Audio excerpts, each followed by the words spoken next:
on that, but I wanted that to be on the record. Now let's talk about today's lineup here, the Royal Knights and Lynden Christian. And Tony, you got a little bit of history for us on that? Yeah, Royal, most consecutive appearances in the full tournament. This is their 20th consecutive appearance in the State 1A tournaments. They have a ton of records, team championships. Out of the 20 listed for the teams, they have their name in at least 10 of the records, either for or against, but a lot of them are for them. So they have a lot of those as well for the Royal Knights. Lynden Christian, on the other hand, they have the most passes completed in 1986 with 24 against Ephrata. That's the lone Lynden Christian note on this. Individual numbers, Royal has a ton of individual numbers as well. That they have a lot of records, but that happens when you make an appearance 20 years in a row. So I think we're about ready to break for the national. They're going to bring them out for the national anthem. Then they're going to go through a lengthy introduction where everyone will be introduced, and then we're just minutes away from kickoff time here. But again, Mike, real quick, we do know, I can't remember the last time that Lynden Christian was in a championship. I think it was 97. 97, yeah. They won in 97, lost in 93, won in 97. And they lost in 86, I believe. I think they're 1-2. Yeah, 3 appearances. But that's a little bit different for Royal. Well, it's been good fortune. And, like I was saying earlier off camera, winning championships is a difficult thing to do. And every time you're up against it, it is, it's a challenge. You're always playing against great opponents, and it's a great challenge. Okay, are we ready for the national anthem? Is that what we're doing? Okay, we're going to break for the national anthem. When we come back, we'll have introductions and more on today's championship, 1A championship, Lynden Christian and Royal, here from Harry Lang Stadium at Clover Park High School here on the Eli and the NFHS Sports Networks.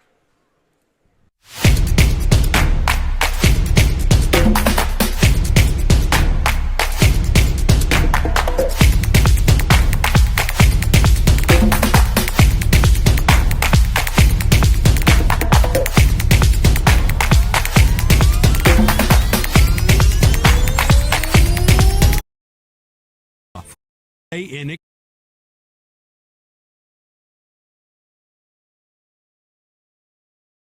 loss, right? One loss for Lynden Christian.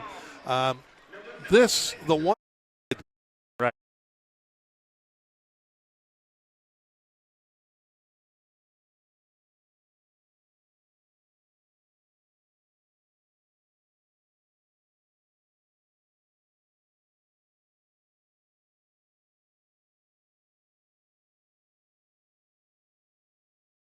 He goes line drive, and he is also their punter as well. So here comes Eli. We'll run down the starters and coaching staffs here in a moment. Low line drive, and that is going to get by Farias, and he'll let it roll into the end zone. A little bit of a risky maneuver there to hope that thing would continue to roll. He goes, I don't really want to pick it up here on the 1 yard line. Yeah. Can you get in the and unlike the ridiculous NFL, the ball only comes out to the 20 here for it to be into the end zone instead of their stupid rules. Okay, that's good. We've set the standard that the NFL is ridiculous. Yes, we can work they from are. there. Absolutely. J.C. Warsham, Carlos Garcia, Martel Flores, Marcos Espino, Jose Medina are up front for Royal. Caleb Christensen, the quarterback, back in the shotgun. Drops back to pass. Man out in the flat.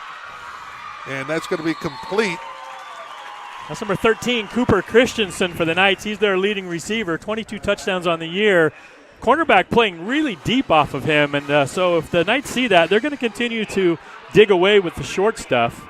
I must have missed that on the lineup that you gave me somewhere because I don't even have him listed there. You don't have Cooper listed? I do now. Well, you're going to hear from him. So first down and 10, and Christensen back to pass, out in the flat again, has a man. And that is going to be Lorenzo Myrick, I believe. And Myrick will be in there. We'll also see Tyler Allred, Avery Ellis, Kevin Reyes, Cooper Christensen again. Lorenzo Myrick out of the backfield as well. And we'll also see some of Elliot DeLay and Derek Burgesson. Is that right? Bergeson. Caleb Christensen. It'll be 2nd down and 2 for the Knights. We'll run down the defense here in a moment. Back again to pass over the top and complete. Enough for the first down. Just shy of the 50 on the tackle there. Coming up to make that, Logan Dykstra. Up front for the Lynx, Levi Kortheis, Case Lautenbach, Zach Sipma, and Grant Vandervelden. We'll also see Easton Stremler and Eric Viening up there. Will Faber, Logan Dykstra, Davis Gatterman, the linebackers. Cody Bima will rotate in. Jude Veltkamp, Jackson Apel, and Cole Morlag and Shale Wittern, the 4 deep, as that'll go wide to the left, incomplete for the first incompletion of the game. That'll bring up 2nd down and 10. We'll also see David Bootsma for the Lynx rotate in on the back end. Knights really trying to establish the passing game. They've had 4 plays so far. Every one of them has been in the air. See if they continue to do that as they try to march down the field, or if they start to mix it up a little more balance. I think that's one of the differences between the Knights and many of the opponents that Lynden Christian has faced, is they really have a focus on the passing game at Royal. Well, it's almost a long handoff many times, right? As he rolls out to his right, has a man out in the flat, complete, and there's Cooper. And he'll go down about the 32-yard line, and the Knights are on the move. That's 5 pass plays in a row, 4 of 5. Cooper Christensen comes in with 46 catches and over 1,200 yards. He's got 3 catches already on this drive. So the Knights are going to what's worked for them all season. Wide to the left, trips. Aldo Farias out there. Stepping forward over the top and incomplete. Well timed there defensively. Jackson Apel, I thought, got theirs. I think the crowd on our side is a home team, the Royals. They wanted a flag, and I think that was pretty well timed. I would hate to see a flag come out on a play like that. We certainly can't make our decisions based on the sounds from the crowds that were here today. Jackson Apel, a guy who was out for most of the season with a collarbone injury, just made it back in time for the playoffs. Big play there. Right side, busting free. Is that Myrick? That's Myrick. The first running play of the game for the Knights, right up the middle. Goes 9 yards. Myrick comes into the game with 14 rushing touchdowns. Well, in this case, the Knights sound like, and again, Mike, you've seen them all. It looks to me like they're a team that throws to set up the run. Yeah, like I said, that's a little unusual, especially in the 1A classification. Keeper here by Christensen, and Caleb will surge forward inside the 20, inside the 20-yard line to the 19. That'll move the chains, and the Knights. You know, one of the battles that I've been talking about all week is going to be this battle up front. The great defensive line for Lynden Christian, especially Zach Sipma, number 88, their big defensive tackle. He's a 3-year starter, the only 3-year starter on the squad for him. And but the Royal Knights offensive line is typically a little undersized and doing a really, really nice job giving Christensen some time in the pocket. Cooper Christensen and Allred wide to left in motion there. Oh, flags will fly, and that's Bergeson. First right, it'll be a false start, though. Someone up front. First flag of the game. Yep. First flag of the game, and, you know, you get to the red zone. That's the last thing you want to do is shoot yourself in the foot with some uncalled for penalties there. Yes, so. Yeah, especially those 5-yard penalties there many times are worse than a holding call. Those are always bad, but these are just, again, as you mentioned, self-inflicted. Twins left. Bergeson again in motion, right to left. Trips. And again, flags fly. And the second time, we'll have motion apparently up against the Knights. 2 in a row. I mean, those penalties aren't insurmountable, but it breaks a momentum. Yeah. You see the Knights have been in a momentum offensively, in a rhythm, and that's what they want to do. They want to stay in a rhythm, and that's the biggest thing about, 5 yards, 10 yards may not necessarily kill a drive, but it kills rhythm, kills momentum. That, and now it's 1st and 20, so they start to add up too. They can get a first down at the 9-yard line. Flat pass out to Myrick, and nice job defensively of not allowing him to go any further is Will Faber. And he'll pick up a chunk of that. They'll still bring up 2nd down and about 13 to go, so give him 7.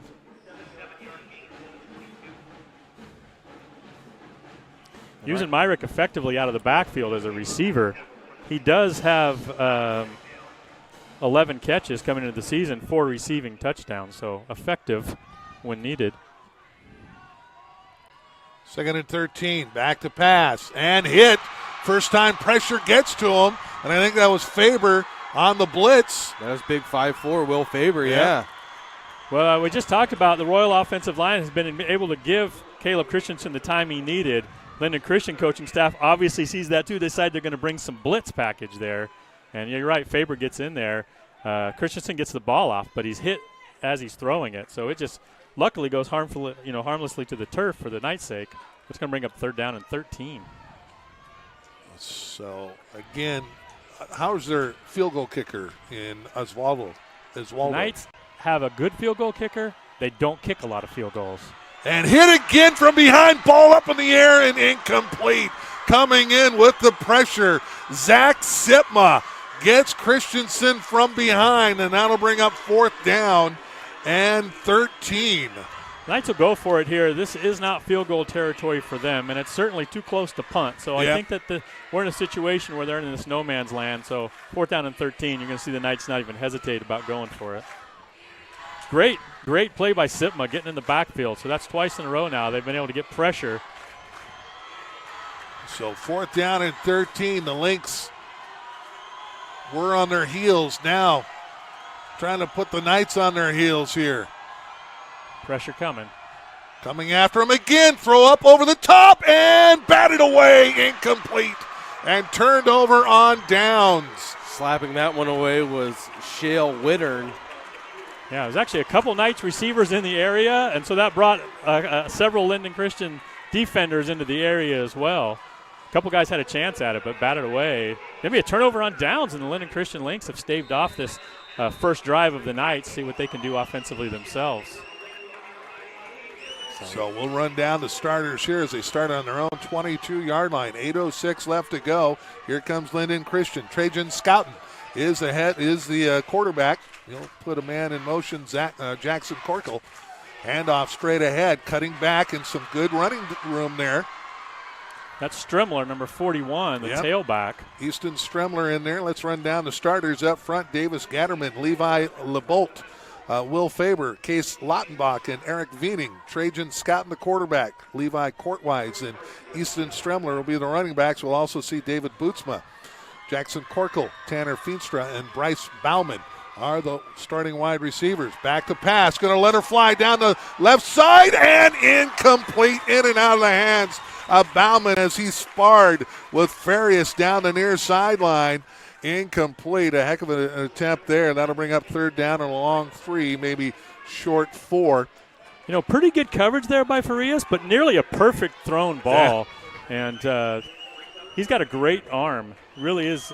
Watching on film, he can throw the ball 55, 60 yards in the air when he wants to. Big 3rd down play here. 3rd down and 3. Handoff up the middle. Should be enough for Courthouse. Yeah, they're going to give him about a yard more than he needed. And that'll move him.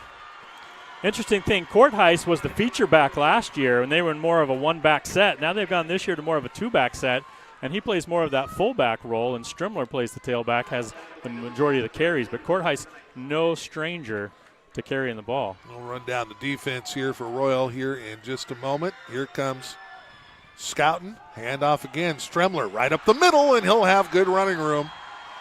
Again, a nice first down play of about 6 yards. He's got 2 6-yard runs to get them in good second down territory both times. Up front for Royal, Jose Medina, or is it Medina? Medina. Michael Perez, Elliot DeLay, Avery Ellis, Derek Bergeson, Eddie Jimenez, and Kevin Reyes are the linebackers. 4 deep, Cooper Christensen, Aldo Farias, Lorenzo Myrick, and Tyler Allred. Pass again down the left side and through the arms of Jackson Corkle. Wow. Scouten dropped that thing from the heavens and just threw his hand. That is an exceptionally difficult catch to make over the shoulder and through your arms. I know to us, I go, you got to catch that ball. That's a tough one to catch, but a heck of a pass by Scouten. He dropped that in over the top. So 3rd down and a long 4. And stacked up and down he goes. Wrapped up for about a 4-yard loss. That's going to bring up 4th down and about 8 to go. And a punting situation. Eli Den Bleicher will come in back deep. Tyler Allred will drop back to receive the punt for Royal. So 4th and 8, and he gets deep there, doesn't he? He's 10, 12 yards back. He's got there. long steps. Yep. Gets it away from Allred, but he'll catch it back on the 29. Gets away from one would-be tackler, a second one, and then a crew of them will hold him up and bring him down right at the 35-yard line. Yeah, Tyler Allred may not be the fastest of the Knights, but he's sure-handed, and he almost always makes the first guy miss. He's able to make the first guy miss there, get out to the 35-yard line for the Knights' second offensive possession. So, like we said, a little bit of a feeling-out process between these two teams. Let's see what comes up here for the Knights. 1st down and 10. Move the ball very well all the way down to the 19. Then those 2 false starts. And back and a little run blitz here, and they will capture Myrick in the backfield for a loss on the play. Awesome. Sitma again there first, but then got some help. Loss of 3. This defense is built around Sitma. He is their leader, no doubt, on defense. And when he's able to get in the backfield and do that, you can just see the rest of the team, the kind of energy that he brings. So 2nd down and 13 to go here. Back to pass, Christensen with time, and he'll find Allred out there. He'll go backwards to try and circle around, actually give up a yard or 2. And that's going to bring up 3rd down and about 4 to go, 3 maybe. See, that's a situation there. 4. Sitma actually kind of dropped back in coverage to the flat, and so he wasn't assigned to put pressure on the quarterback that time, and Knight's able, with a little bit of time, open the receiver. Well, until they can handle my pressure, I think I'm coming after him. I'm not judging their decision. I'm just telling you what I saw. Right, 3rd down and 4, and they're coming. Nice pickup this time by the Knights. Going to lob it down the left sideline and well out of bounds, looking for Cooper Christensen down and double covered back there. So even though they were able to pick him up, they had to do it with extra bodies, which did not flood the flats like they like to do. Now to bring up 4th down and 4. And are we going to see Cooper or Michael Perez back there to punt it away? Is it 4th down or? It is. It is 4th down, yeah. Cooper Christensen's going to punt. Cooper's going to be the punter. Yeah. To be honest with you, the Knights have not punted a lot this season, and so they've used 2 punters, but sparingly. Cole Morlag is back to receive on his 20. High snap, and now in trouble, looking to the maybe not right side, and he will run for the 1st down and pushed out of bounds for the 1st down. What a break for the Knights. Not one that they planned, I don't believe. I was going to say that's a manufactured break, because that was a high snap that forced Cooper to reconsider whether or not he was going to have time to punt that ball. Well, I think when he looked upfield to see if there was anybody coming, he saw green space. He was just going to the right to find space to kick it, I think, to begin with. And he says, well, heck, no one's there. I'll just keep on going. He picks up 11 yards. So potentially the first break for either team here. We'll see if the Knights are able to pay it off with this continued drive. Bobbled handoff. But then handled by Caleb Christensen kept it. Yeah, he'll end up keeping it across the 45 down to the 42-yard line. 54 Faber in on that stop, as well as number 22. That's Cole Morlag from his safety position. Actually, be 2nd down and 4, pick up a 6. But Christensen could never get control of that ball on the snap, and finally just brought it in and got what he could get. I would imagine if they get 6 yards on every busted play, they'd be happy with busted plays. Carter Dorsing in there now, but they'll hand it off to Myrick, and good pursuit. Running him down back there was Apel for maybe a yard gain. Give him a yard. He was able to get forward, and it's like he has to come out. He has blood on the elbow. I was saying Apel, he brings a whole new dynamic to this Lynden Christian defense. A hard-nosed guy, comes up and makes a lot of tackles. Was out, I think went out in week 2 and just made it back in time for the playoffs. So I think he's really bolstered that defense. Well, big play. He's got some He's got some pent-up energy there you go. there, There right? you go. Third He's like down. a boxer that hasn't had many rounds. Exactly. 3rd down and 3. A little screen out in the flat. Hit there. No and gain. short of the first down. Great job. The first one to trying to get his number there. Is that 22? Morlag, if it was 22. That was Cole Morlag, who came up and just got a piece of him, and then slowed down Christensen enough for the help to come and knock him down for a gain of 1, right? Or no gain. No gain. Looked like No 55 Gatterman was the one that finished him off, the linebacker for the Lynx. So 4th down and 3. Will they try to pull him off, or are they going for it here? They'll probably go for it, and they do. Quick pass out in the flat, and incomplete. They'll say it's on the ground, and they'll turn it over on down. Ball looks like it may have been tipped at near the line of scrimmage. Fluttered a little bit as Cooper was trying to go down and secure it, but they're going to rule it hit the ground. Looked like it hit the ground from here, too, but official right there on top of it had no hesitation. No hesitation, said nope, saw it all the way, and so I feel right like we're now, in a heavyweight battle right here. This has got to, I mean, if you're a Lynden Christian fan, again, my observation wasn't from a critical standpoint. It was from just an observation standpoint. And now we have an offsides. I didn't see any movement from Lynden Christian. No. Let's see if they're already saying it's on the defense. So 3 penalties in this ball game, all against Royal, all 5-yard ones. But frankly, the first 2 really did add up to be a problem for the Royals. They went from the 19-yard line back to the 29 and could not take advantage of that opening drive. And now 1st and 5, I'm pretty sure the Lynden Christian will like that every time. Hand off straight ahead and getting to him very quickly. Nicely done up front. That was 53 Garcia. Yeah, Garcia. No gain for Strimler. This defensive line for the Knights is very aggressive. They will get a few offside penalties, encroachment penalties over the course of the game.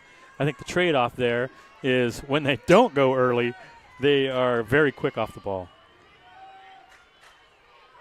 In motion goes Corkle. Handoff right side. That is Court Heist. He'll be stood up and dropped. And he'll lose a yard. Ferguson says, nope. Down you go. Yeah, Bergeson and Ellis, the 2 middle linebackers for the Knights, just sophomores, the both of them, and Bergeson comes up and meets him right at the line of scrimmage, maybe even a short loss. Yep. Bring Court Heist down to the ground, so it brings up a 3rd down and long here for the Lynx. 3rd and 6, so they lost a yard on that. Back goes the pass, a little flat, and Bergeson again annihilates the play as he brings down Strimler. Read that all the way, trying to run a little backside screen, and that'll be a loss of 5, and that'll bring up 4th down and 11. Interesting note on Bergeson, since he made 2 big plays right in a row for us, is he was in a battle in the offseason for the quarterback spot, actually. Has an excellent arm himself, and but a great contributor on the defensive side of the ball. And on the offensive side of the ball, they use him around as a receiver, slot receiver, different formations. They use him quite a bit. Allred again back to receive the punt on his own 25. Dan Bleicher will boot it away, and Allred, there's the flag. They'll run into Van Bleicher. The question is it going to be a 5 or a 15? I think it's going to be 15. There was a lot of contact on that. Let's see. Some of that depends also on whether he got both feet back on the ground, the kicker himself, before contact was made. I imagine the 15 as well, but let's wait and see. Yeah. This will be the 4th penalty against Royal regardless. If it's a 15, it's going to be a 1st down. If it's just 5, you're going to have the Lynx have to punt again. Well, or they can just take the play. Sure. They could leave it where it is. It is a That's personal foul. foul. So that will be the 1st down, and that'll move it across midfield as well. You know, that's 64 Michael Perez, the nose guard for the Knights, and he's blocked quite a few punts this year. And that one he was a little bit late and wasn't able to hold off. And, you know, I don't think it was, you know, there was any malintent there. I think it's just momentum carried into it. When you're coming straight on, like the nose guard would, hard to get out of the way sometimes. 1st down and 10, down to the 45-yard line. 34 seconds to play in the 1st quarter. Fast moving. Regardless, if you're Lynden Christian, you've got to be excited where your team is right now. Handoff, straight ahead, not much there. First man there. looked to be Kevin Reyes. They get 3 yards on the run for Stremler. Martel Flores underneath there as well. That'll be a yard, and that should He be. only gets a yard. Yeah, it looked to me like he probably fell forward for more than that, but maybe his knees went down first and he kind of fell forward. Probably, and they're going to let the clock tick 0 here, and a 0-0 quarter after 1 quarter. Matarochi and Mike Noftel. Yes, that's twice in a row you got it right, Paul. Noftel. I got to write that down. You got to do it phonetically, though. Exactly. I'm from radio, man. I don't know how to spell. I write everything phonetically. Second out and 9 here. No score. I think there's a lot of people, including myself, that there's nothing on the scoreboard. And it looked like Royal was going to march right down on that opening kickoff and punch it in. Back to pass. Scouting down the left side for Corkle. 3 defenders out there, but again, he put it where his guy could get it and no one else. And, yeah, you're going to have to come up with a tough catch at some point. It felt like that play was in slow motion. The ball was just floating out there, and everybody with their arms out kind of trying to get to it. Corkle, if anybody's going to bring it in for them, it's Corkle. He's their all-time leading receiver in catches and yardage. Third down and 9. And there's Michael Perez again. Yeah. He's got a. That's his third penalty against him. He's going to have to those jitters. Yeah. And there's been only one judgment call, right? Which wasn't really a big thing. There's 5 penalties against Royal, but no holding, no passing, or just the roughing the kicker. Other than that, it's been some encroachment and an offsides to jump false starts and encroachments, and that's been it. So, and now I think we're going to have a timeout or an official. Oh, they're going to look at about the play clock. Clock. Looks like maybe they need to put 5 seconds back on it that shouldn't have run, I guess. No, they had the one play. Yeah. Well, it was going to be 3rd down and 9. Now it's 3rd down and 4. A whole different play calling situation for the staff of the Lynx. So I think they're all straightened out now. Someone had a question, and they are able to get together and answer it. See if they go back to the air. Scouten has 1 complete pass, but it was for -5 yards. Corkle on the fake to Corkle, up to Stremler, and Stremler will be just short of the first down. Less than a yard, but I think they're going to go for it here. I'd be surprised if they don't. You've got to figure this is 4-down territory, 4th and less than 1. Right just outside the 35. They got to get to the 35, so you can see right there how far they got to go for the first down. Second quarter, I'll get this correct. Scouten looks like he's going to go quick and just punch it forward himself. They may give it to Sipma. He's in the backfield in this wishbone as the lead guy. Oh, and then they move. Wow. Wow. See, if you're in the NFL, what do you do there, Mike? You point at the other guy. And say, oh, they made me jump off sides. The stupidest rule ever. It's hard for 6'2", 245, 6'3", 245 to not show when you move a little bit. So they're going to bring in a different personnel, but I'm not 100% sure that means they're going to punt. They may still go for it. In fact, Logan Dykstra, number 8, into the game. I think they're going to punt though. They're going to like it back deep with the way their defense is playing. The Knights aren't buying it. They don't have anybody back deep to return. I would punt it, and they are, and especially with no one back, and let it go down there. I like the move there. Good job by Stremler there to make sure it doesn't bounce back any further. I think that was Stremler. No. Someone streaking down there anyway to make sure it doesn't, and they'll mark it at the 14. I like that. I think the way your defense is playing, and frankly, the last time you had the ball, you had like 3 straight plays that Royal just crushed you. 4th and 5.5. I like this. The way they're playing defense. And now I don't blame them for a second. Well, they're going to make the Knights go nearly 85 yards, 86 yards. If they're going to put some points on the board. But now the rain starts to pick up again over the middle and hit hard. But caught. That is 6. Derek Bergeson, the Bergeson. receiver there for the Knights. I didn't see who came up and made that stop. Was it Morlag, 22, I did possibly? not see, yeah. But Bergeson's a guy that you can throw that ball over the middle, and he does not respond to footsteps. He's going to stand in there and secure that ball. He's able to do so there and pick up a nice first down for the Knights. Give them a little more breathing room out to the 27-yard line. Where'd they start from? The 14. The 14. Hand off straight ahead and nowhere to go for Myrick. Looks like Sipma, 88, again, one of the first guys in there to meet him at the line of scrimmage. It was a 13-yard pass completion. Is that that's what you're Yes. looking for? 13 yards. Out to the 27. So second down and 10. No gain on that one on a run play. Yeah, rain definitely picked up again here. A little bit out there, but no wind. Wind is far worse for quarterbacks in the passing game than a little dampness. Pressure Comes coming. the pressure, and down he goes. And big hit that time by Grant Vander Velden comes all the way around and plants Caleb Christensen back on the 17-yard line. A loss of 10. first sack of the game by either team. That also looked like slow motion for everybody think I except went for Caleb, earlier. I think, as he's getting hit from the backside. That is, who did we say that was? Vandervelden. Great job there getting around the left edge to put pressure in the backfield. So third down and 20. Out in the flat to Christensen, trying to get some yardage up the near side, and they'll force him out right around the 20-yard line. A short gain there.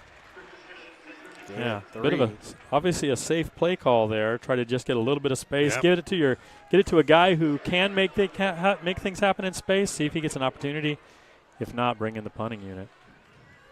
So Cooper back to punt it away. He picked up a first down, but that was only 4th and 5. This is a little different. It's 4th and 17. And deep in your own area. Yeah, Cole Morlag back, and he will do rugby style, kind of run, and Morlag will take it at his 41, drop it, and he'll get it back. Wow, what a bounce. Right back to him, and streaking down there. Who was that? Tyler Allred was right on it. If Yeah. that didn't bounce back up into Morlag's arms, Tyler was right there. So fortunate break for the Lynx. Elliot DeLay, I think, actually, he was the one coming behind. If that would have bounced up, Oh, sure. he might have even been able to take it on the run, to tell you the truth. So fortunate bounce, but LC says, we'll take it. We don't care if it's fortunate. Last few series here, if you're talking about, the battle of defenses, you're talking about a battle of field position right now. The Lynx have kind of won in the field position battle.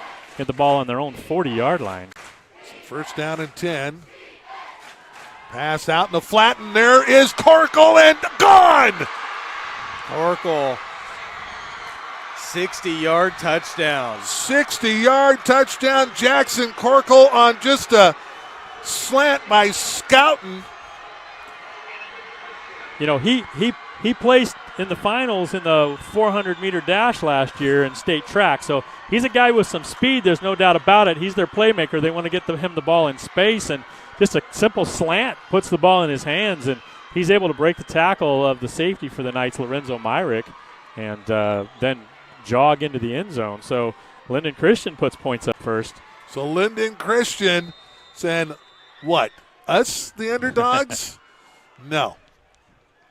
We're going to answer that. There's the extra point. Up high enough, long enough, and straight enough.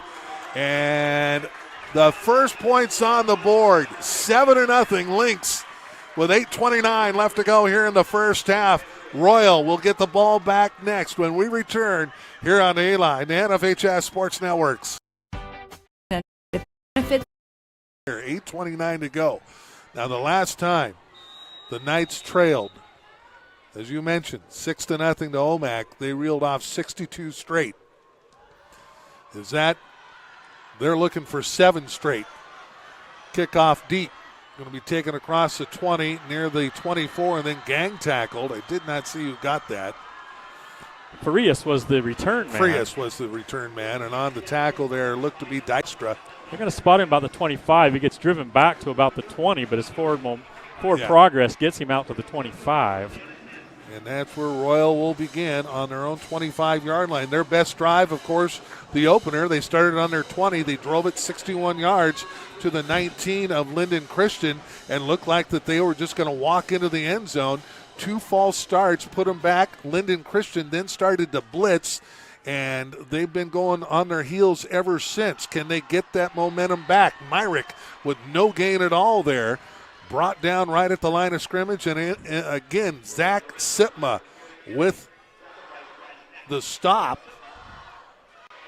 Yeah, he's coming over the top of the right guard for the Knights from his formation, unless they're doing some sort of scheme up front for the defense. It looks like he's coming over the top of the right guard for the Knights. We'll keep an eye on that. And they're shifting around, too, because he was on the right side last time, so they're playing. Now we have a timeout, might be called by I think it's an Royal. official's timeout. Nope, I believe it will be a Royal timeout Okay, here. okay. Indeed, it will. All right, we're going to step away once again. It's in great condition. There is a light rain coming down. 2nd down and 10. Back to pass. Over the top. Christensen, or Allred, and he'll be separated by that by Morlag. I was interested. They were leaving Allred. Why? No one was on him for 10 yards. And I'm kind of thinking to myself here, Mike, Yeah, if they only had one defender out there, and Morlag, he ended up picking him up over the middle, but they sent out 2 receivers and only 1 defender out there. I'm going to start throwing it out there 2-on-1. Yeah, it was a good play by Morlag, but it seemed like the throw kind of led the receiver right to the safety. Yep. In motion goes Bergeson. Christensen will roll to his right, fling it out to the right, and has Cooper. Double C will catch it across the 35 for a first down, a big first down there. Excellent throw by Christensen. Cooper was somewhat bracketed, and Caleb was able to get the ball up over the top of the first guy into Cooper's hands before he's driven out of bounds, gets that first down. So first down and 10 for the Knights here on their own 38-yard line. Down 7-0 to the Lynden Christian Lynx. Now they got a second guy out. 2-on-3 out here, and they'll hand it off. Myrick trying to get wide and stretched out there by Morlag, but he'll able to slip on through for a good gain. He'll be short of the first down, but give him 9 on that. That's a stereotypical run by Lorenzo Myrick. He got hit at the line of scrimmage, looked like he could have been bottled up, keeps driving forward, spins loose, dives forward, picks up 9 yards on what it could have been maybe a 1-yard gain at best. So 2nd down and 1. Playbook wide open here for the Knights. Christensen will find a man out in the flat. Enough for the first down. Aldo Farias will get across the 50 back to the Lynx 47. And this starting to look a lot more like that first opening drive for the Knights as they're changing it up, run, pass, and having some good success. So with this wide formations, multiple receivers by the Knights will favor the middle linebacker having some responsibility coverage in the flats. We'll see if him pulling away from the middle is something the Knights can take advantage of. Over the top and overthrowing Bergeson that time. Into a dangerous spot. Yeah, there's a lot of defenders back there. That was over his head or it was well short of Cooper. One of the two. Either way, off the mark that time. That'll bring up 2nd down and 10. Defensive backfield for the Lynx got 14 interceptions on the season coming into the game, so they're no slouches. Yep. Pretty good coverage there. Trips wide right. Myrick to the right of Caleb. Ball on the ground, still on the ground. Fight for it, and Lynden Christian will get it. The turnover will go to 21. Levi Courtheis. Courtheis comes in. Yeah. Levi Courtheis with the fumble recovery, and that just looked like it went off the leg of the center. Yeah, it never got anywhere near coming back up to the quarterback. It looked to me like it went off his leg or his backside and just bounced around and got kicked out to the left, and none of the Knights able to get to it. Christensen, Caleb saw it the whole time. We just couldn't get out to it and beat Courtheis to it. So on the 49 of Royal, here comes sack the Lynx, and a nice decision, frankly, by Scouten. That's Kevin Reyes for the Knights. He leads the Knights. That's his 5th sack. So there's not a lot of sacks by the way the defense plays for the Knights, but on the season. But Reyes with his 5th there, and that's a big well-timed 6-yard loss. 6-yard loss. 2nd and 16. Reyes just a junior. You'll find that there are a ton of juniors and sophomores on the starting defense for the Knights. Only about 3 seniors that contribute regularly on the defense. But a play that's going to be overlooked, and that's Trajan Scott of taking the sack. Sure. He saw it coming and said, you know what, I got no shot. I'm not going to risk throwing the ball away here. And so that is a great – I love seeing that type of decision-making. You know, we'll play for another down, even another series if we can't overcome this. We'll pick up a 3. That'll be 3rd down and 13. And that was number 20, Bootsma, into the game in Strimler's place. Is that just by coach's decision, or let's keep an eye out and see if there's anything going on with Strimler? He is listed as someone that's going to get in every now and then. Sure. Strimler playing a lot on defense as well. So here comes the sweep, trying to get around Apel around the left side. Here comes the flag. And he'll be short of the 1st down. So interesting. Do you take the penalty here, or do you put him in a 4th down? I think you go ahead and take the penalty, because if it's 4th and maybe 6 or longer, I might decline it. But here you're going to push him back from the 45 to the 35. You'll give him another down, but I think your chance of, as you were talking about earlier, Mike, field position right now, still a big consideration here. This is a help in swinging it back your way. Yeah, it looked like Derek Bergeson was the guy for the defense for the Knights who's made some big plays in the backfield. He was trying to get in the backfield again this time, and it looked like 53 libeled for the Lynx, I think, was the one that got him in the back. And the officials, there's two or three flags thrown in the area. And you're right, they're going to push him back, put him 3rd down and 25, 26, something like that? Something like that. 3rd and long. They got to get to the 39 of Royal.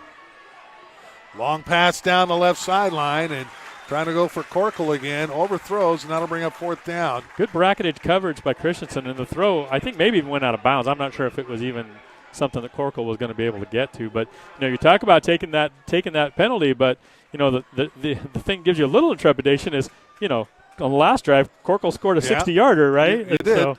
But it looks like that decision is going to pay off here for the Knights. You have to believe that your defense is not going to give up another. Too many of those. a 60-yard one. And here comes Den Bleicher. He'll boot it away. He'll go off the side of his foot. And it may get to – that wouldn't even have been a 1st down. So that's a 24-yard punt to the 41. Tyler Allred, the return man for the Knights. Trying to flip that field position, and there it is. Tyler wanting to be aggressive. It looked like I couldn't tell which player for the Lynx was there kind of following the ball, but he has back to Tyler. Tyler was thinking maybe I could sneak up behind him and pick this ball up, but he thinks better of it. The Knights still going to have, you said, great field position at the 41-yard line. I think that's a good decision of letting it sometimes be aggressive, but you got to pick your spots to be aggressive. 5 minutes left in the half here. Good field position is not something to gamble with, really. Christensen going to air it out down the middle of the field, and who ends up with it? It'll be intercepted. They both had it at one time. Coming away with it is Veldkamp. Jude Veldkamp, stride for stride with Cooper Christensen. They both had it in their hands at one point, and it could have gone either way as they hit the ground. Veldkamp able to rip it away and have control. If they have simultaneous possession and they hit it, and that goes to the offense, so he had to rip that thing away. So the 2nd turnover, this time an interception. The good thing for Royal is it still works in their favor as far as field position, but they're not concerned about field position. They wanted to punch that thing in. They'll hand it off straight away, and not much there at all. Perez leading the way. Says, I'm not jumping off sides this time. I'll just make a big tackle in your backfield, and he'll drop Stremler for a loss of 2. Stremler is back in there, so looks like he's healthy. So 2nd down and 12. From near the 15-yard line. Back to pass. Floating it out there for Corkle and floating out there with his hand up.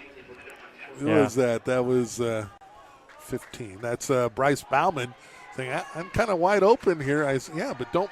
Well, I think the problem was Scouten had a little bit of hard time with the snap. I don't think he turned that ball in his hands and didn't get the grip on it, so didn't get it out there as quick as he could have to get it to Bauman when he was still had plenty of space in front of the defender. So 3rd down and 12. Lynden Christian, 4:16 to go in the half, leading 7-0. Play clock down to 2, down to 1. They're going to have to call a timeout. I think they call a timeout just in time as that play clock's about to expire. They're like statue. Didn't get to pick them. 3rd down and a keeper right up the middle goes. That is Dykstra in there, and he'll be short of the 1st down, but good yardage. He'll get 10 of the 12 needed. That's going to bring up 4th down and 2, though. It's not uncommon for Dykstra to get a series or two, but I have to think that he was brought in specifically for his running ability as a quarterback there, as they went empty backfield, and he just faked to the right and went right up the middle. He gets almost everything he needed, but he needed it all. It didn't matter. I think we're going to get another timeout here, to tell you the truth. Let's see. They let it click all the way down. Maybe not. 4th and, well, they'll call it 1. It got closer than I thought. Each team still has 2 timeouts. Vander Blyken had to take it off the ground and does get the punt away. And Allred will get wrapped up right away. Nice job downfield that time by Shale Wittern. First one there, wrapped him up, made sure he went nowhere, and Royal will get the ball. 3 minutes and 22 seconds left in the half. The Knights trail the Lynx 7-0. Both teams still have 2 timeouts. Knights are going to have good field position, 44-yard line on their own left hash. They were on their own 41 last time. Yeah, that drive was foiled by a long interception by the Lynx. So 1st down and 10. Cooper Christensen will go from left to right. Snap handoff to Myrick for a little gain. He'll gain 1. Looks like Morlag and maybe Strimler combined to make sure he didn't get anything more than that. So 2nd down and 9 to go here with 3 minutes to go. Christensen coming in with a play from the sideline. Cooper and Allred will go wide right. Myrick to the right side. Hand off again, straight ahead. Myrick trying to get the running game going and not having anything of that is the defense. Once again, first man there this time was Gatterman. They'll get a couple of yards, but 3rd down and 7 here. You can get a running game going with 3 or 4 yards at a time, but 1 and 2 yards at a time, a little bit more difficult. Clock ticking down to 2:25.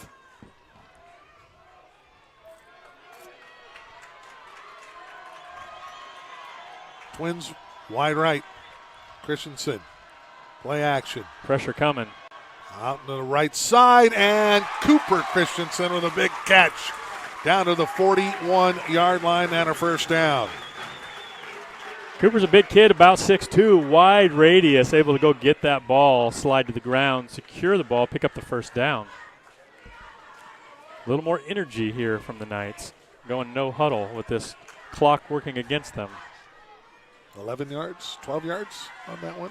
Hand off straight ahead. Again, not much there. A couple of yards for Myrick. Going to give him 3, looks like. 2nd down. Down to 1:40 to go. Caleb Christensen back to pass. Will lob it up and coming back for it. Cooper Christensen can't stay in. He'll go out right around the 10-yard line. The way he tiptoed, I thought he stayed in, but they're going to say he stepped out right shortly after he caught it at the 10-yard line. It was number 27 on the coverage. That's Wittern. And that's going to be about as long a 1st and goal as you're going to get without a penalty or a loss. 1st and 10, pass out the near side. Caught by Bergeson, stays on his feet, fights forward to about the 2-yard line.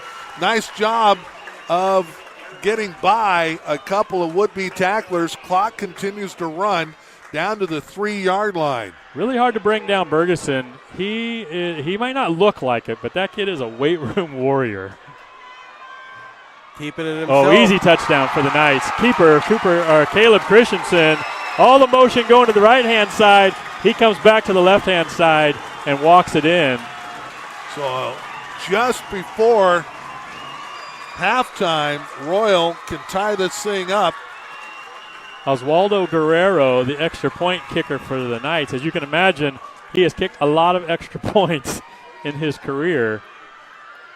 Big opportunity here to knot this game up at 7.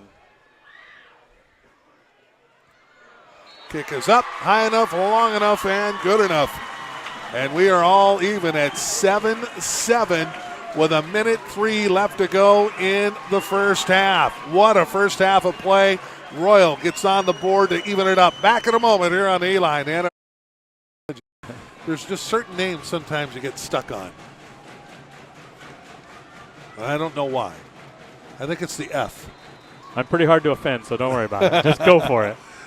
There's Guerrero, high kick, going to be taken at the 25 by one of the up men.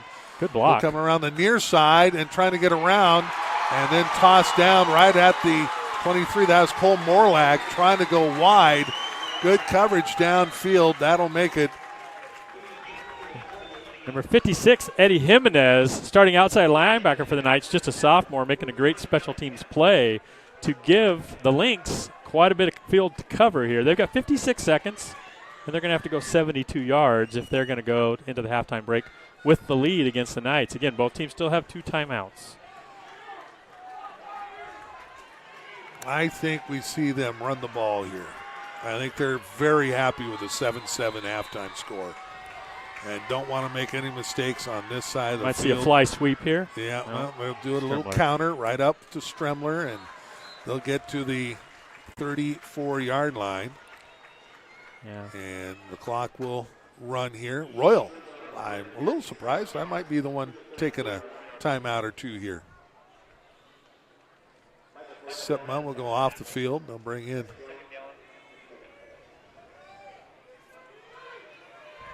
Tanner Feenstra. 2nd down and 4. Hand off again, straight ahead. Stremler will get the first down and more across the 40 to 42. That'll stop the clock with 16 seconds to go.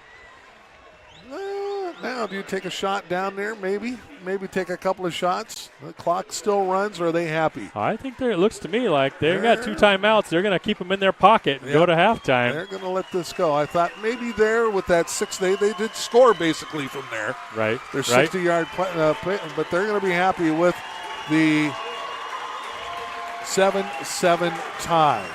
Wow, what a ball game to get us started here today.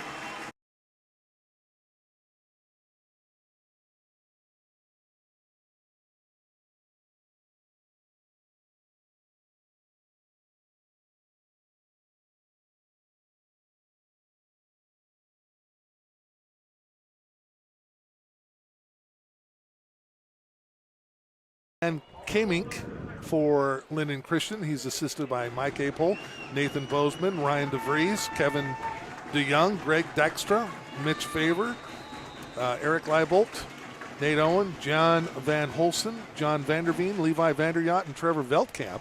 And there's the kick down to the 17-yard line, and trying to go wide is Corkle. Corkle gets to the 25, cuts back, and will be pushed out right around the 29-yard line, and that is where Lynden Christian will start. 1st down and 10 offensively. Yeah, ran about 40 yards to pick up about 12, but hey, 12 is 12, so decent field position. Looks where they're going to spot it about the 29-yard line for this opening drive. Myrick, the one to meet him and force him out of bounds. Yeah, looked like Myrick and Bergeson both able to contain on the outside there, not let Corkle with his speed get to the sideline at full speed. All right, wrapping it up will be Brenda Terpstra is the athletic director for the Lynx. We'll get to the Royal Knights here in a second. 1st down and 10. No, here comes the Lynx. Scouten has a man out in the flat, enough for the 1st down, and he'll get pulled down there, but he'll pick up about 12 yards. That's Bowman, number 15, on the catch. There's two defenders out there, but they were both deep in coverage, and he broke off the pattern and was able to get open for that first down. For Royal, the head coach it's Wiley, Wiley. right? Wiley Allred, Mark Albertson, Dexter Allred, Jacob Christensen, Cody Miller, Jeremy Scroggins, and Kyle Scroggins are the assistants. Handoff straight ahead, and Stremler, not much there, did a nice job, frankly, to get back to the line of scrimmage, and maybe a yard. We'll give him one. It's cliche to say that the running back stumbles forward for a gain, but literally Stremler stumbled forward for a 1-yard gain there. Eddie Jimenez, number 56 for the Knights, there to make sure he goes down. Chris Hill, by the way, the athletic director for the Royal Knights. We always like to acknowledge our friends with the AD tag. Single back set for the Lynx. Back to pass, and a bullet right over the middle, and he's got a man. Is that Bowman again, or Bauman? That's Bowman. Interesting about Bowman is he's a quarterback that's moved to receiver this year. Last year he played quarterback for several games when Scouten was injured. And he says, I want to get on the field, and I'm going to go move to receiver this for my senior year. A couple catches in a row on this drive to move the ball into Knight territory. So first down and 10. Man in motion right to left, going to be Corkle, and he'll get it out in the flat and overthrown.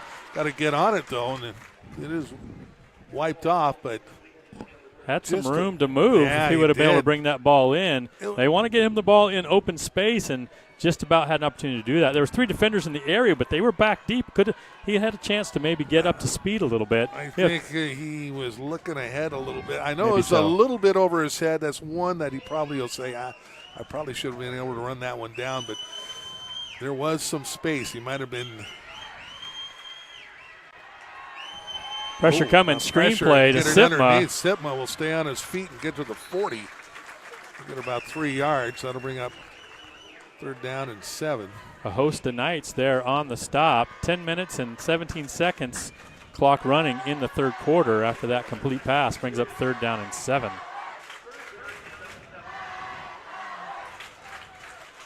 Tanner Feenstra in there, wide right, Twins left. Corkle in motion, play action, over the middle, and he's got Bowman again, enough for a first down on the slant play. Wow, this has been the Bryce Bowman drive here to open the second half for the Lynx. Give him 9 on that one. Well, he had that one toward the end of the half where he left his hand up after they tried to get it out to Corkle, and he was wide open over there.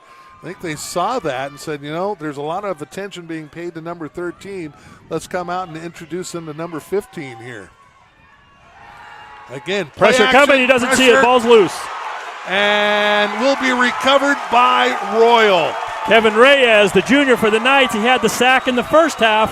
Comes on the backside this time. Scouten doesn't see him coming at all. Plants him right in the back, knocks the ball loose as he's bringing it up into throwing position.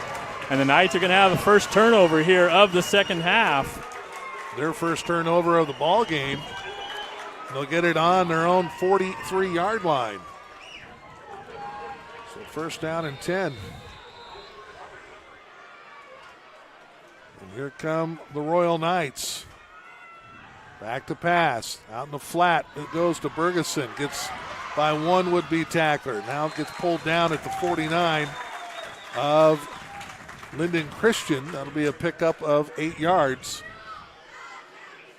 And again, the Knights want to find a rhythm here offensively. They're happy to get big plays, but they're striving for an offensive rhythm here. And Lynden Christian Lynx, let's see what they can do to try to put some pressure on the Knights. Christensen's going to go under center. 2nd down and 2. Handoff straight ahead, and there's enough for the first down by Myrick. You'll end up with about 7. I'm going to tell you, 8. Right now, the Royal offensive line, they're pumped. And they're giving each other high fives after big running plays against that big Lynx front. They know if they're making some creases for Myrick, they're doing something against this defensive front for the Lynx. Lynx have got to come up with some pressure here, both on the quarterback and the run game. First down and 10, play action. Here comes some pressure. Over the top, Cooper Christensen with a catch, and down he goes about the 2-yard line.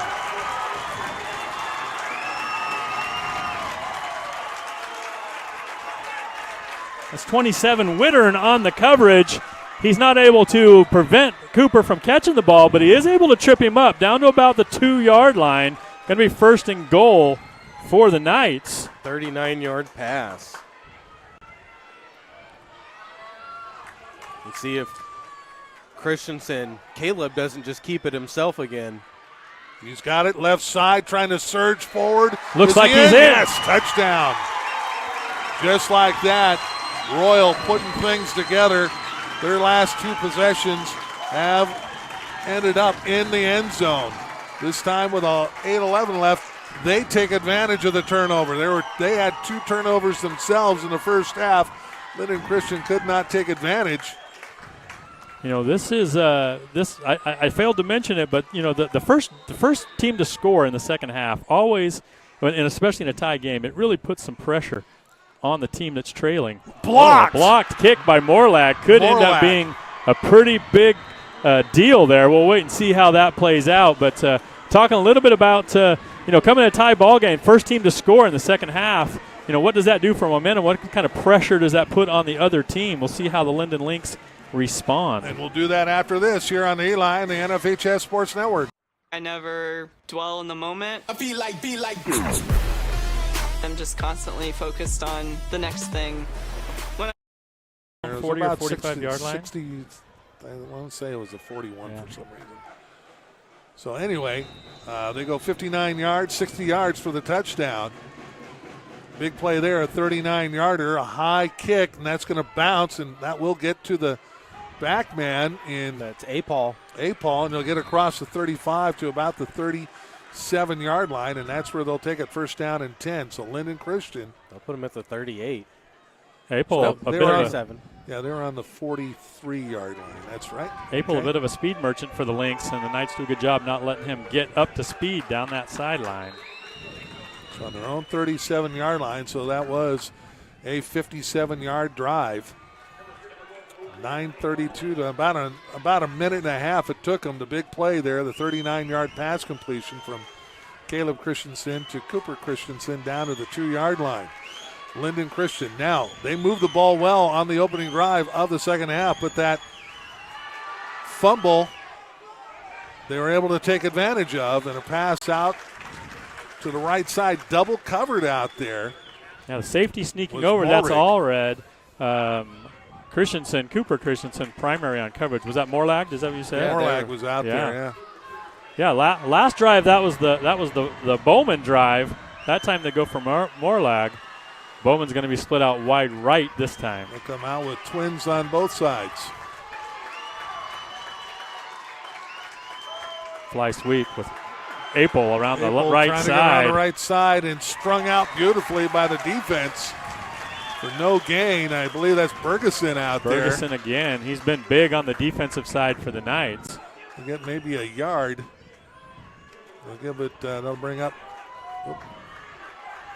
Third down and 9. So a big third down play here for the Lynx. Knights bringing an extra coverage guy. Do not want to go 3 and out. Play action, back to pass. Throwing it underneath and a great open field tackle. Bergeson saw it all the way, and Stremler is brought down for a loss of 2. They had blockers, and that is, I swear, for high school especially, it is the most difficult task to teach not only linemen, but others on a screenplay of how to block a screenplay. They had 3 blockers out there. You ran right between all of them. Yeah, it's an art. If you don't do it a lot, it is difficult to just say, hey, let's run the screen here. And then they get out there, and then they go, well, now what do we do? It's not – that's a tough thing to do. And a catch there and brought down immediately is all red. A little bit of a late pylon there by number 57 for the Lynx. In fact, I didn't say anything last time, but – same guy did something similar on a previous play. There's going to be no penalty on that. Yeah. But the ball is going to go to the Knights at the 30-yard line, right hash. This official, because they could have called Royal, in my opinion, I would have seen it on a late hit out of bounds on a regular play earlier as well. They're letting it go and they're talking to him. I'd rather see the hanky in the pocket than on the ground. So I like the way that they're calling it. Don't disagree with you at all. First down and a run here. Myrick this time. Nothing doing. That's number 55. Gatterman filled the gap there. They'll give him a yard. He gets a little bit across the line of scrimmage and then pushed right back. So second down and 9. Clock running, under 6.5 minutes left in the third quarter. Both teams still have all 3 timeouts. Let's see what they come up here on second down. Myrick deep behind Christensen. Christensen, lots of time. Now here comes the pressure, and they'll throw it. And they're going to make a decision to decide whether or not Myrick, the eligible receiver, was close enough to the area. The near side official said yes. He pointed right to him. It's always a little risky when you do that, but I think it was a good decision by – you talked about earlier about Scouten making a decision not to do anything crazy and take the sack. I think Caleb Christensen on the night side does a good job there, not doing anything crazy, getting rid of the ball, and living to play another down here, third down and 9 for the Knights. Doesn't look like pressure's coming. Going to bring maybe one extra guy. They're going to run Caleb Christensen. He'll go out of bounds right at the 35, trying to catch – LC maybe sleeping on it, figuring they're going to throw the ball. And he does get 4 yards. 4 yards, but well short of the first down and certainly in punting. Something to watch going on the sideline for Royal. Carlos Garcia has been getting stretched out. He came limping off earlier, and he's been getting stretched out on the sideline by the training staff. Looks like he might be dealing with a cramp, though. Yeah, he's the starting right guard offensively for the Knights, so we'll have to see what they're doing there. And here comes the run, and this one was a he's going to get it. And he's going to get hit hard, but he will fall forward, and this time that was just a straight run. I think it's the falling forward that you said that got him the first down. I think he was contacted short of the first down, able to fall forward. So Cooper Christensen with 2 big fourth down conversions for the Knights. Keeping up this drive. And that's a 6-yard gain. He needed 5. You're right. That was a straight called fake punt.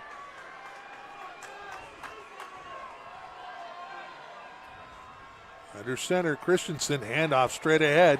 That's the first guy through.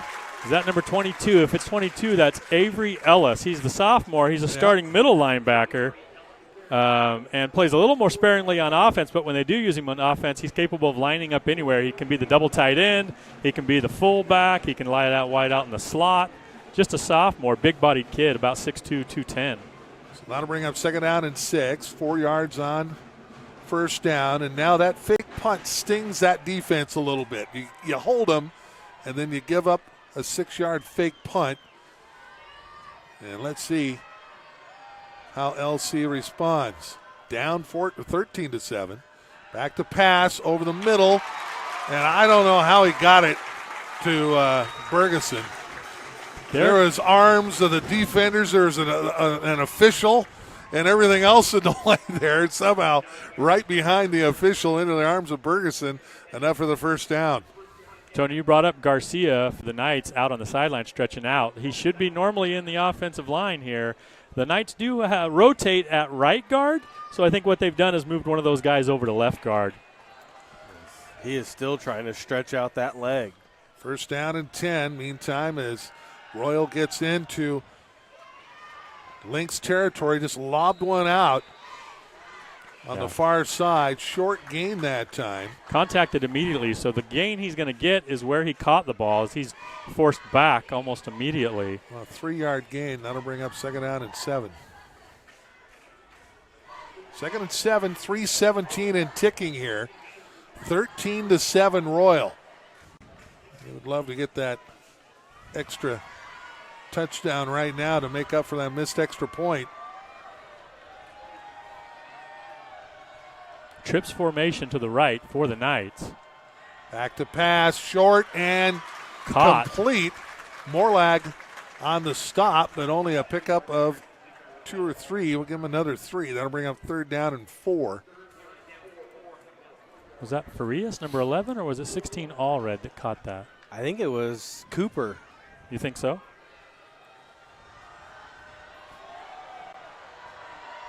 I think that was all red. I think He you're didn't right. have the. They both have gloves on. 3rd down and 4. Pressure coming. Over the top, and a lot of contact down there, but incomplete. Wow. They're going to leave it. 2 Knights go too close together and just bring Yeah. a bunch of DBs with them. Yeah. And I think, you might say that the fact that you had those 2 receivers right next to each other, everyone gets a chance to play the ball. And again, remember, in high school, there is no such thing as an uncatchable pass. Right. Knight's going to bring in the punting team here. Let's see what they do. Nobody's sure nobody's confident the punt's actually going to happen. And now he will boot it away. Up High high. punt, and it's going to be And take a inside royal the 10. bounce. Nicely done. Down to the 7-yard line. And you can't really tell what he's going to do because he has that rugby-style J kick right. that he has that he could take off or. Well, I can tell you this. He's broke the season record for most punts in a game, even though he ran 2 of them as fakes. So doing a nice job there getting the ball. Bounce at about the 5-yard line, bounce backwards. The Knights get down there and stop it. We'll get it on about the 8-yard line. 1st down and 10. Lynden Christian. Knights look like they're bringing pressure. They'll hand it off straight ahead, and that is Farias on the tackle of Courthouse. Yeah, Aldo, great coverage guy, not necessarily known for being the most physical guy, comes up and makes a very physical tackle there on Courthouse, and he was kind of a man on an island there. If Courthouse gets past him, he's got a fair amount of turf in front of him. Still picked up 7 yards. I think LC will be very happy with that on a regular basis if they can. Hand off. Nope, 2nd man. There's the counter again, and going to be short of the 1st down. It looks like. I think I'll mark him back. The 2-yard gain for 2 yards. Stremler. So it'll be 3rd and a yard. 25 Carter Dorsing, outside linebacker, comes across and helps make that stop. I think LC, if they can, they would love just to go on a very long, methodical drive here. Yeah. 1 minute and 15 seconds left in the 3rd quarter. Clock running. Both teams still have all 3 timeouts. So 3rd and 1. Knights at the line of scrimmage, stack him up, and we'll wait and see. He's not even close. No gain. That'll be 4th. You never know where the official's going to spot the ball. Well, it looks like where they are. Looks like they maybe even. They're going to eyeball this. I don't think they need to measure it. No, I don't. But they think might. No, they're going to call 4th down. 4th down in a yard. So what do you do here if you're Lynden Christian? I think you got to send on the punt team. There's still a lot of football to be played left. It's only 4th down and 1, but I think you got to send on the punt team. Looks like what they're doing here. I think I would have come to the line and I would have brought tried him to up, bark at him a little and bit. I would have barked at Perez, to tell you the truth. Not to pick on him, but he's he's jumped twice. You're right. He's the guy that I'd try to get to jump.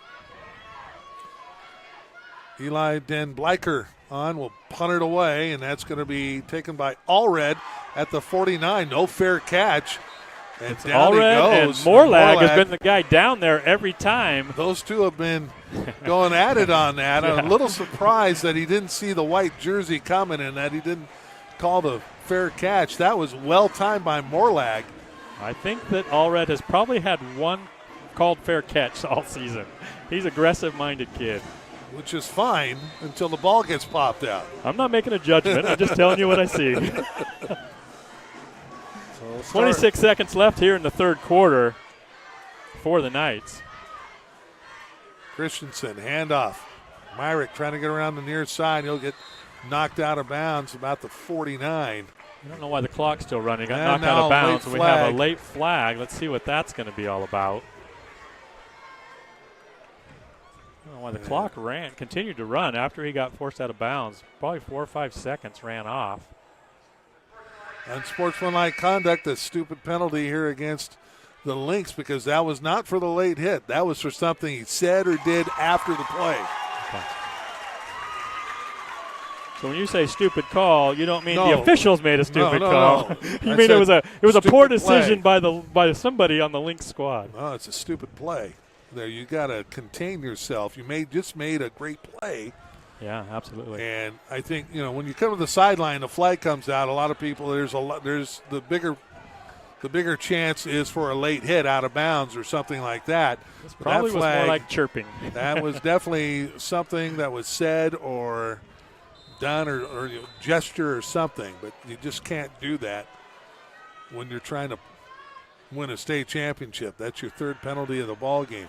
Throw down the field, left side, going up and rejected. Great defensive play out there defensively for the Lynx. That's 25 Veltkamp, I believe, out there on the coverage. He had the interception earlier, so right. Jude, they're not afraid to leave him out there by himself, and you just showed why for the second time. And that was a good job by Tyler Allred to go up, too, with him, knocked it up, or went to bat the ball down just so that he wouldn't come up with his second interception. Indeed. He had great position out there. Going to be empty backfield for the Knights. 5 receivers out in formation. 10 seconds left in the third quarter. Back to pass, has a man short. That's going to be Myrick. He's going to pick up the first down on that extra effort. In fact, the guy that came in and made the tackle, I didn't see who that was, almost kind of pushed him forward to bring him down. The ball going to be inside the red zone, down to the 19-yard line for the Knights. And that is going to do it for the first half of play. And we're going to take a timeout here. We are the Eli and what's up as the 7th seed? Well, there were 7 undefeated teams, all at 8 in here, and they had 2 losses. So first down and 10. Back to pass. Caleb going to lob it up. Left side, wide open. Allred, and he'll stay in and sneak in. How did he get that wide open? 20-yard touchdown. Wide open and also able to tiptoe the sideline there and pick up those extra 3 yards into the end zone. What a way to open the fourth quarter for the Knights. And that gives them a little more breathing room going up 19-7. Let's see if they go for 2 here. And it looks like I think they might. They might. They'll bring in. Nope, they're going to kick it. Okay, they've got the kicker in the game. That does not mean they might not go for 2. I think they're a little bit lost here. They got players on and now running off. Do they have? Maybe they only have 10. They may be going with 10, but nope, they are going to fake it. And Allred. they're going to throw it up. Allred will throw it in incomplete. And I don't.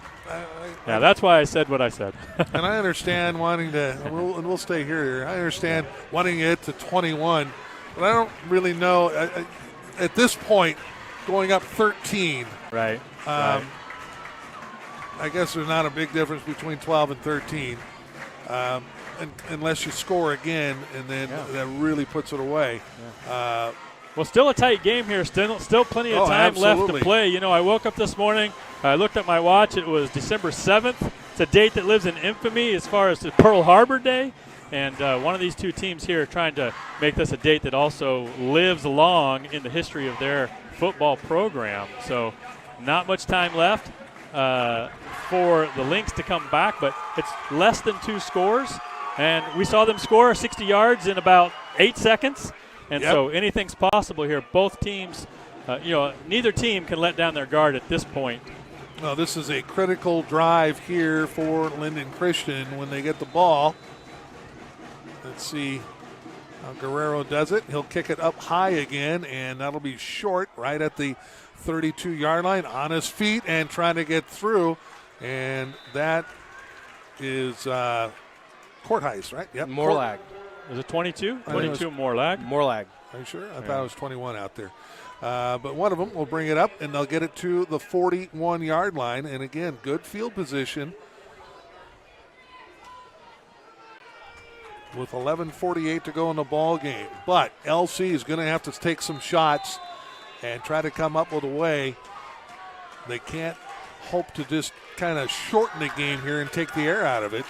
And I don't think that they can completely go away from their running game either. No. Dykstra is going to have this drive. We haven't seen him on a full drive yet. We've seen him on one play. Back to pass. Dykstra over it goes, and out of bounds is Feenstra for a gain of about 5. Gets it up over the top of Reyes, who tried to jump up and bat it, but Second and a long 5 here. Was that? Oh, Feenstra on Yep, the catch. Feenstra on the catch. I thought it was a 13. It was a 23. And Dykstra will stay in there. Back to pass. Now he's going to run it. Yeah, he's the guy On a that's much draw. more likely to run the ball. He'll get a couple of yards there, and that'll bring up third down and 3. I think it's interesting that they've given Dykstra this drive. I don't particularly think that quarterback Scouten has done anything necessarily to merit, not being the quarterback, if you right? remember, on their first drive, he dropped a couple of balls. It would have been tough catches, but, man, he put the ball where his guys could make big plays. Back to pass, Dykstra. And picked. Playing underneath. Picked off is Carter Dorsey, number Dorsey. 25. Here's the interesting about Carter Dorsey. He is a captain on this team. He's a senior. He plays sparingly because he's essentially playing on a ACL injury. But as a senior, wants to get out on the field, and this time makes an impact on the game. He's got great hands on the offensive side. They typically put him in the situation where they throw that corner a pass to him, a jump ball type pass. This time gets in on the defense and makes his mark on the game defensively. Gets underneath in that hook zone, so to speak, and read it all the way, and now in good field position. 1st and 10. Here comes Christensen. Is that Christensen or Allred? Yeah, no, it's Christensen. Christensen. Christensen on a run there that was not successful. He'll lose 3 yards or 2 yards. Back to the other 49. So across the century line they go. I think that's a Second bit of a and 12. probing play call in terms of just trying to see if they can catch him asleep a little bit there, be able to pick up some yards, keep the clock running. LC looking for a big defensive play here. And, yeah, indeed, with a 13-point lead, or 12-point lead, you want the clock running. And Myrick has had just a couple of decent runs. They've done a really good job of limiting Myrick, but he's going to get another chance here. And, again, not much stepping up and filling that was Will Faber. Myrick will get a yard. He's got 32 yards on 13 carries. Yeah, not a great average. He's had a few key runs when they've needed him, but by and large, that defensive front for the Lynx has done a pretty good job bottling him up. And I think to me right now, I'm figuring that they're going to throw the ball. So I'm blitzing. I'm sending everyone here. I'm bringing the house. It's like they're Back bringing to pass. 4. Trying to get from behind. He'll get the pass off. Deep, turning and throwing it. Is that a catch? Incomplete. He was out of bounds, I think, anyway. But again, Jude Veldkamp with terrific coverage down there. But the pressure was coming, and there was a blitz from the outside. That was coming from Levi Kortheis. So the Knights not able to fully take advantage of the turnover of the interception. In fact, they're only going to run about a minute off the clock or so and bring in the punt team. This time it's going to be number 64, Michael Perez, into the game to punt. And he will boot it away. He's got the stronger leg. And that'll hit and where's it going to go out of bounds? Inside the 5. Right at the 5 is where they're going to put it. So that's your nose guard on the defensive side. That's also a punter for the Knights. He's got the stronger leg of the two. Yeah, no doubt. And, he certainly puts one right where he wants it. I don't think he could have dropped it in any better than that. It's going to put the Lynx behind the 8 ball here in the shadow of their own goalpost. They got 9.5 minutes trailing the Knights. They need to put up 2 scores to get back in this to get ahead in this game. Well, I definitely would go back to Trajan Scouten here. And my first play here is going to be Corkle on a slant. See if I can. Seriously, why not? That's been your best play. Yeah, I think they're going to take away the inside of that slant. In fact, they're going to defend him on the inside for sure. Run it up the middle there. That's Kortheis on the run. They're going to say the ball came loose. And the officials are going to say no. And that was that was Bootsma. Was it Bootsma? Okay. And that'll bring it out near the 13-14 yard line. It's going to be one of the fans are excited because the Knights get up to the bottom of the pile with the ball, but the officials clearly ruled quickly that it was not a fumble. So second down and 2. Handoff straight ahead, and trying to surge forward is Stremler, and Elliott Delay, number 46 for the Knights. it's going to be short of the first down. He's aided by Derek Bergeson. Got to again. get right to the 15. It's going to be just short. Wow. So third down and 1. A lot like Myrick, Stremler has 32 yards on 12 carries. There you go. They're going to go with wishbone formation here, a heavy running package, or they may end up having a call. They're going with a little, or no. They like to go wishbone in a, well, no, they're going to go, so they're going to stay in shotgun. And now he'll go back No, and try to he's not get gonna forward.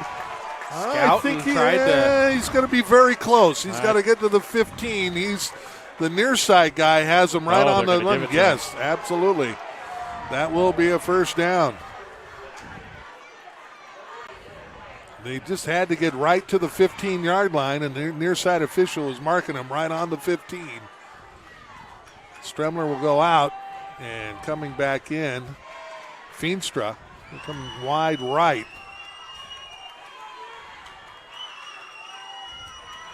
Quick pass out to Corkle, trying to get around, and he'll get 7 yards. 7 yards. Nice pickup there. Tyler Allred initially with the defense. Derek Bergeson comes help push him out of bounds for that 7-yard gain. So second down and 3. Stops the clock going out of bounds. 7.5 minutes left in the fourth quarter. That's going to take away that slant for Corkle by formation. Pop down the left side and overthrows his man. That's Morlag. He had a Yeah. step on Farias. Ball just too much on it. You know, sometimes it's not necessarily the force you throw it with, it's the angle. So maybe a little air underneath that ball would have allowed him to run underneath it. But either way, it's incomplete pass. Does stop the clock. Third down and 3 for the Lynx. Got to get the first down. Scouting back to pass. Double pump. Going to go deep Got a again, man. and there's Corkle. He's got it. Can he run away from the defense? He can. And again, touchdown, Lynden Christian. 77 yards, something like that. 22, 78. yards. 68. Or 78. Yep, 78 yards.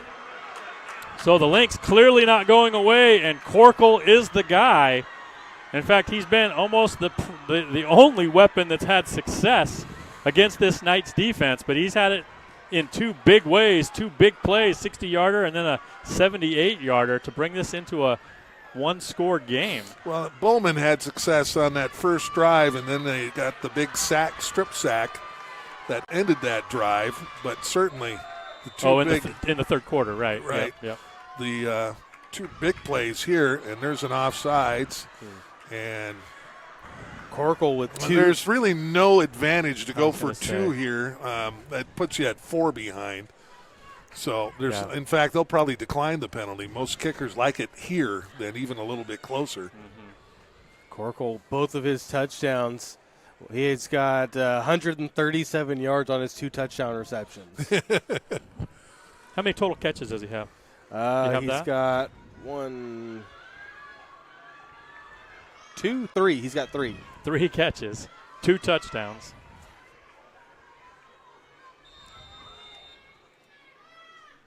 Yep. So here's the extra point. Eli Denbleicher up, and Eli will Gets it knock her through. through. And that'll make it a 5-point game with 7:14 left to go in the ball game. What a game here. Lynden Christian says we're not done yet. Royal with a 5-point lead, 7:14 back in a moment. The Port of Centralia is The 19-14 lead over Lynden Christian. They are up 19-7, but a 78-yard touchdown strike from Trajan Scouten to Jackson Corkle. And the extra point by Eli Denbleicher makes it a 19-14 game. Denbleicher will kick it deep, caught at the 15, across the 20. That's Farias with the ball to the 25, bottled up there and brought down about the 27-yard line. And that's where the Royal Knights will begin. First down and 10.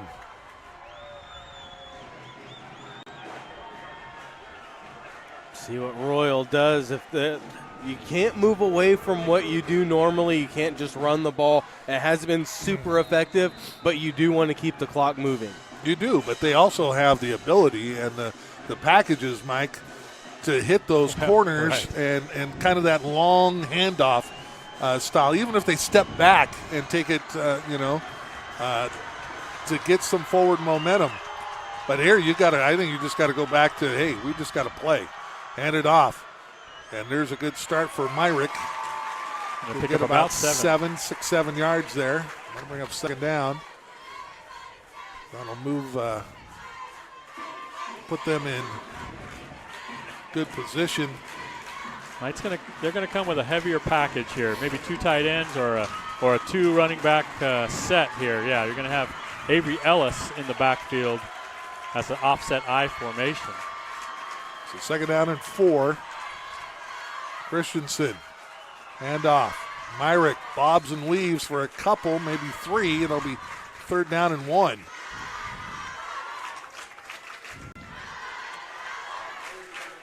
Nicely done up there. It looked like Lynden Christian is saying, hey, we got to put everyone up there, and still able to kind of bob and wave through there for 3 big yards. Make it third and short and see if Caleb takes it himself. Linebackers right up at the goal line of scrimmage. And able to slide off to the left. He's going to get it. And should be enough. Great job by Caleb. He was stopped and then just felt the pressure that he could slide off to the left and did for 2. That's just a great field play up there because at that point you're just leaning against a mass of humanity. Yeah, you're feeling that pressure, feeling where the pressure isn't and trying to slide to that direction. And does a great job there picking up that first down, keeps the clock running under about 5 minutes, 45 seconds. I would guess we're going to start getting timeouts. I think LC wants to get them a second and long here if possible. Yeah. And then you'll see the timeouts maybe start coming here. Trying to pop it to the outside is Myrick, and down he goes for a 3-yard gain. Looked like a chance there to bust it, but good job by Morlag and who is that? It may have been 15 Bowman. Yeah, Bowman. That's who it was. Look, Bowman got out there and held him to just a 3-yard gain. Well, we have called Morlag's name quite a bit today, haven't we? He's Impact player for sure today for the defense, especially on the Lynx side. Second down and 7. Then the clock ticked down. Is Christensen under center. Here comes the run blitz. Handoff. Myrick will get caught in the backfield. I think that might be, is that Faber? That is Faber. I think it is. 54. Will Faber slides through for a 2-yard loss. Yeah, they've been bringing the linebackers right up on the line of scrimmage practically. 4.5 to play, and they're going to let the clock tick. And he goes, yeah, if it was inside 4, I think we would have seen the timeout start to come. But 3rd and 9. Huge play here for both sides. Yeah, critical play for the Knights here. Do they try to get aggressive here and pick up the first down, give themselves a chance to chew more clock? With 4 or do they minutes stay a to little go, more conservative and keep the ball on the ground? 4 minutes to go. I want the first down. Here Looks like pressure's coming. And going to dump it off underneath and caught out of bounds. Going to be short of the first down. Only We're going to mark him right at the 44, so it'll be 4th down and 4. So he'll get 5. Cooper Christensen for the Knights telling the coaching staff, hey, let's go for it. Let's go for it. And a little frustrated when they decide not to. Instead, it's going to be the Knights in punt formation with Michael Perez back there. Last time he boomed one all the way to the 5-yard line. A little bit deeper this time, so we'll see what he can do. Now, this is a perfect, high snap over his head. He'll go back to try and get it. Still on the ground and recovered by Lynden Christian all the way back to the 17-yard line. And that Strimler that comes sliding in on it. Yeah, it doesn't matter if he recovered it, if Perez fell on it or not. It's still Lynden Christian's ball, and they're going to have the ball deep in Knight territory all the way down inside the red zone. And they're only trailing the Knights by 5 points with 3 minutes and 22 seconds left in the fourth quarter. They'll take over at the 18-yard line. What a play here. Again, earlier, the high snap didn't hurt Royal. That one way too high. And sometimes, yeah, you go back deep, but Mike, sometimes then that puts pressure on the center who isn't used to getting it and thinking that he's got to get a little extra on it. Here comes Scouten, back to pass. Going to lob it up into the end zone. Caught! Touchdown, Morlag! Yeah, gets the foot down. Catch. Beats the coverage for the Knights, and the Lynx take the lead. 18 yards. 18 yards. They came out. And they will likely go for 2 here to make it a 3-point game with 3:14. Lots of time left here for Royal.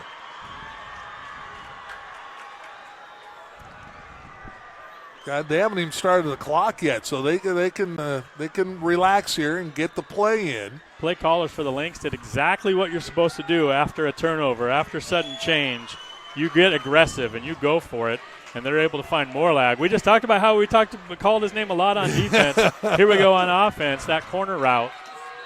And now are we going to have a time? Yeah, Lynden Christian is a little confused. They had lots of time, and that's really not what you want to do is burn a time. We're going to stay here. Not really want to burn a timeout here if you don't have to, but it is an important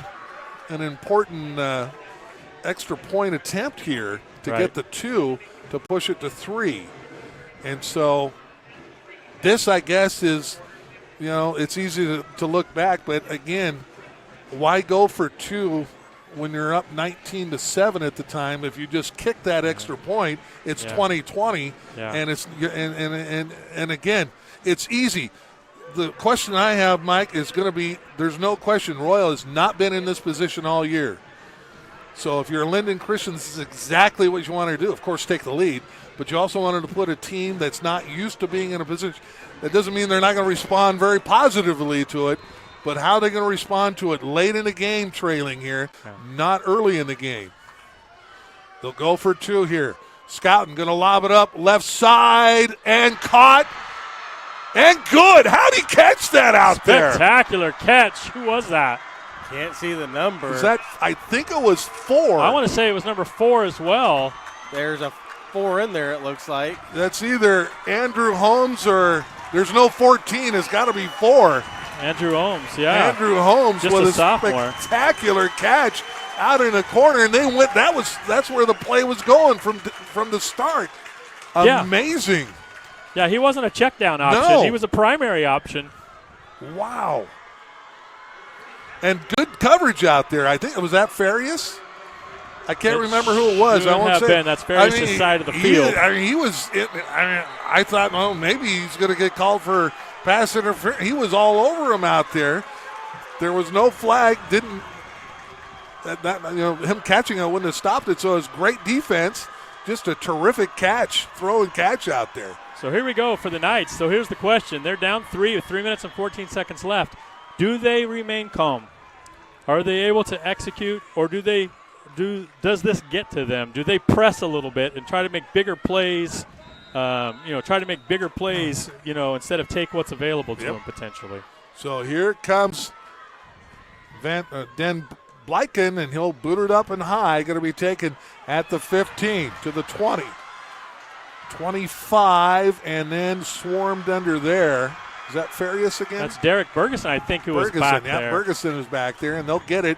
They're going to mark him at the 26-yard line. So they're back on their own 26-yard line with 3:08 left to play. Knights have all 3 of their timeouts. Lynden's only used 1. Obviously, it's more critical for the Knights. At this point, Lynden Christian's hoping they don't have to use any more, one way or the other. Exactly. But plenty of time here for Royal. How do they come out? Do they just think that they have to come right out and get it back in a hurry, or they're going to come out with an empty backfield? Caleb Christensen back to pass, and that came out of his hand. Funny, really weird, or it got tipped. No, I don't think it got tipped. I don't think it came out of his hand sideways. He's trying to and find. that's the thing. Is that hyperness now? You're in a position. He's got to make sure he can take care, calm himself down, right, and just make the throws that he knows that he could make. Second down and 10. Back to pass again. Pressure, and he's got a wide open man. He's got wide open. Farias, and he is gone. They're not going to catch him. 74 yards. 74 yards. No penalty markers. Wow. Farias all alone. Here's the thing about Farias. He only has 14 catches on the year. Make that 15. And on his 15 catches, 7 of them for touchdowns. Well, someone lost him out there because there wasn't anyone on this side of the field near him. And there was no doubt they were in a passing formation.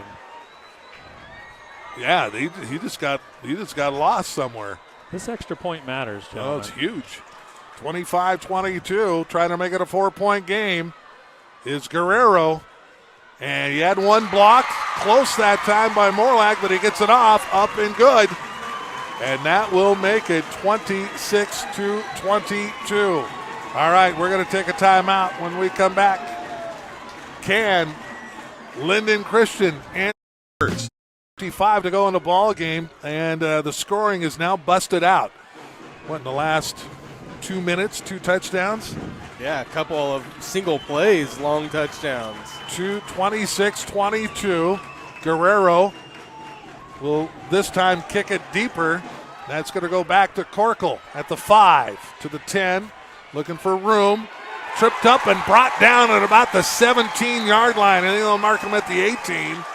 Getting upfield to trip him up was Hunter Booth. Yeah, Hunter Booth's a senior and a guy that's just never been able to find the field very much on offense or defense, but a special teams player for sure. And that's probably the biggest special teams play he's had of the season so far. He's going to knock the Lynx down inside their own 20, about their 18-yard line. Just under 3 minutes, 2 minutes, 50 seconds left on the clock for the Lynx in this drive. They trail the Knights by 4, have 2 timeouts left. So we talked about the timeout situation. Now the Lynx, it is important how many timeouts they have no left. question. Scouting has a man, and there's the big guy. That's Sipma. yeah. Sipma out across the 30 for a pickup of about 12, 13 yards there for a first down. They haven't targeted him that much this game. In the past they tried to use him a little bit more. Is that his first catch? That's his second. Second catch. Back to pass out in the flat to Corkle, trying to get it on the right side. Does, and will get about 8 yards. They'll see where they mark him. They do put him right at about the 40. Does get out of bounds and stops the clock. That'll be 9 yards, close to 9 yards. So second down and short.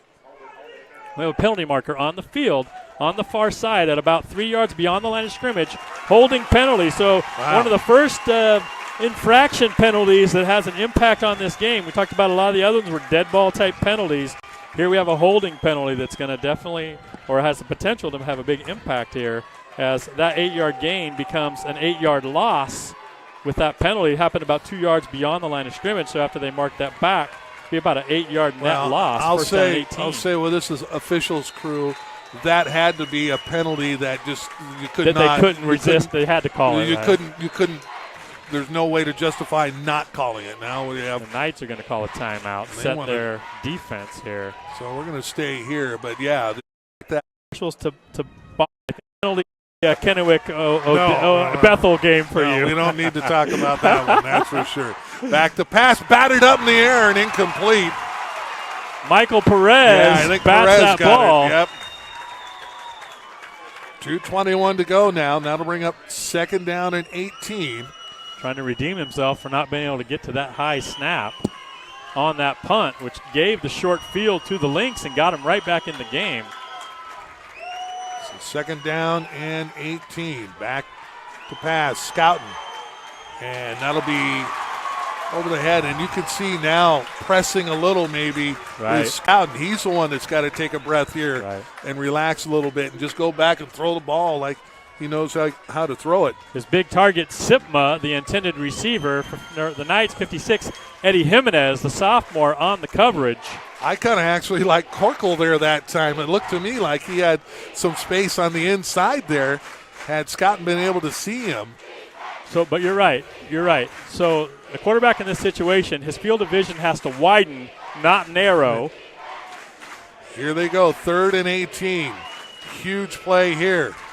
Play action over the middle and slap down, going for A-Paul. And that Burt. It was actually Courtheis, I think, 21. Courtheis, 21. yeah. But, And it's number 6, Derek Bergerson, who's had a great game defensively, who knocks that ball away. And here we go, 4th down and about 18. 2 minutes and 14 seconds left in the game. And if they can't convert this, the Knights would be able to run the clock out. Well, there's 2 timeouts. They'd still be able to run it out. Morlag They'd have to get a checks first down. in on offense. Back Morlag to on the pass. far side. Pressure Scouting. coming. Going to